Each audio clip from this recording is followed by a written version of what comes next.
Okay, guys, we're here with Michael Scrosone. A lot of you have shared the interview with him that Meredith and I did on season 1. Season 1, episode 2 of our podcast. Episode 2, because Michael and Palmer we have big crushes on him. And he's the co-founder of Emmitt-Scorsone Winery. And we've talked a lot about that. And they have the Judge Palmer brand, and they have the Dominica Amata brand. And what we love about this one particularly is, can you see the resemblance? That's grandma. That's grandmother's passport.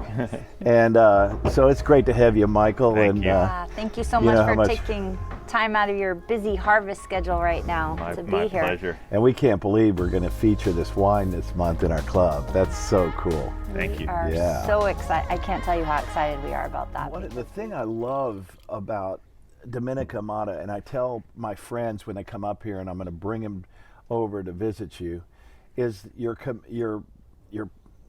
commitment, I guess, is I don't know what the word, to go with build Rhone varietals.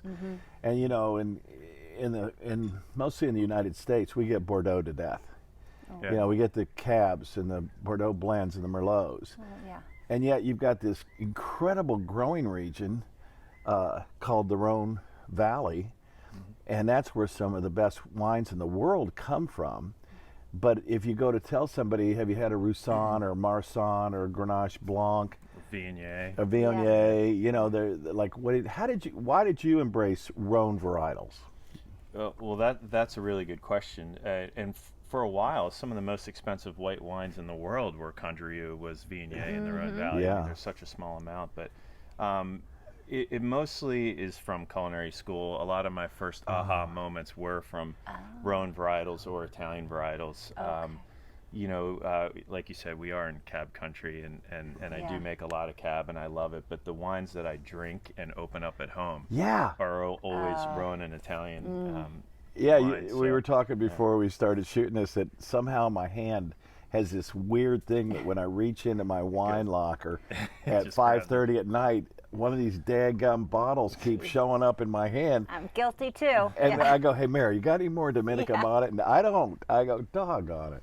Well, you know, one of my favorite red wines or varietals to work with is Grenache. It blends well. It's great standalone. It grows in a lot of different regions, climates. And, you know, Grenache Blanc is very hard to find, especially because where it grows well, Chardonnay, Pinot Noir, other premium varietals grow well there too. So why would you plant Grenache Blanc when it's, you know, half the price? So I stumbled upon this vineyard. I've been looking for about 2 years, it's a tiny little vineyard over here in Carneros, grown by the Seha family. Beautiful. Good farmers, really good. Yeah, he farms all kinds of different varietals over there in Carneros. This vineyard is at the entryway to the Sonoma Valley Worm Farm. Oh, is it really? Yes. Great. I was actually going to buy worm castings for are there a new any vineyard worms? I was planting. It's not tequila, though. Darn it. That's how you found it? Yes. Well, I was looking for 2 years and couldn't find any because of all the Grenache Blanc that is planted, really most of it is estate planted, and they use it for their own wine. So not a lot is really sold. So long story short, I got a hold of this Grenache Blanc, and this is our second vintage. Our first vintage I barrel fermented, and I was kind of surprised at how much texture and it actually picked up from the barrels. That's what we loved about it. The texture and the finish is just phenomenal. A lot of Rhone varietals, especially Viognier, Grenache Blanc, Marsanne, Roussanne, they're usually a higher pH wine and tend to get very oily and very texture driven. So the next vintage I decided to do it all in concrete, trying to tame that texture a little bit. And you know, when you taste the wine, you really see the minerality and the black clay soil really shows through. And so I don't know, maybe this year I'll probably do a third in barrel and maybe 2/3 in cement or something and see what happens. I think that's what's so fun. We've talked a little bit about it before, but winemaking, there is the science behind it, but then there's the art to what you're saying. Oh, I tried it in barrel, then I tried it in concrete. Well, maybe this time I'll try it in a little bit of both. But other people don't do that, Meredith. You know, like we go around to these wineries, and it's new oak or neutral oak. It's a recipe that they Yeah, follow every yeah. year, right? So let's take a look at this. Yeah. So What do we think? So tell us about this, Michael. Well, it's 100% Grenache Blanc. And like I said, this one was all fermented in cement. So it really shows off the soil. And it's a very unique site. It's so close to the top of the bay. You can tell that this portion of land has been underwater at some point. It's like decomposed marine layer, black clay. Oh, The best. And so I think a combination of that and being fermented in cement, it was a cement egg that we had custom made. To me, there's so much minerality into it. It reminds me of being like on a riverbed, standing over the wet rocks. Oh, That might be why I love it so much. It's so different because it's for a wine like this to bring out that minerality. You know, the only time I've really tasted that level is in a Pinot. Yeah. You know, to get that dirt stuff in there. It does really show off the sense of place. So, being a culinary guy, what would you pair with this? Yeah. Oh, that's a good question. Or what do you like to Well, pair you with? know what you guys just mentioned earlier.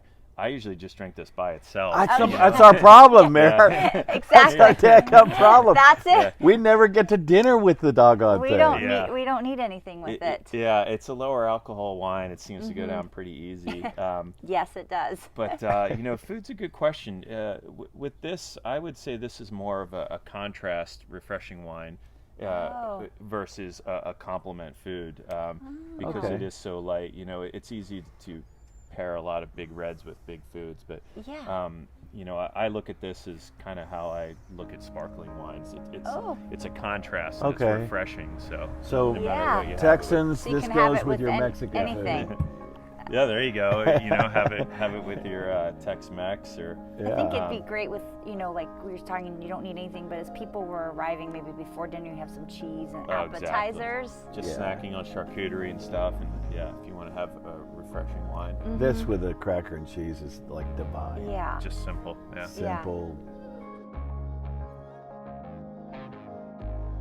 To Emmitt-Scorsone Wines and our first loves. Yeah, cheers, guys. Cheers. Thanks, Michael. Thank you.